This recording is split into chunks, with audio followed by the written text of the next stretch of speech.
مهمې جملې زده کوو په الماني ژبه څنګه وایو. مهرباني وکړئ ما خبر کړئ. کله چې تاسو چاته وایي مهرباني وکړئ ما خبر کړئ داسې وایو. انفورمیرن Sie mich bitte. انفورمیرن Sie mich bitte. مهرباني وکړئ ما خبر کړئ. که تاسو چاته وایي زه سمه ده زه به تاسو ته خبر درکړم، سمه ده زه به تاسو ته خبر درکړم داسې وایو. اوکې ich werde Sie informieren. اوکې ich werde Sie informieren.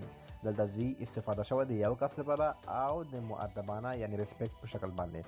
که موږ چاته وایو زه تا ته خبر نشم درکولی څه مشکلاتو له وجې زه تا ته خبر نشم درکولی، دغه جمله په الماني ژبه څنګه وایي تاسو کولی شئ په کمنټ کې ولیکئ. په کمنټ کې غلط وي زه به تاسو ته حتما جواب په کمنټ کې صحیح درکوم.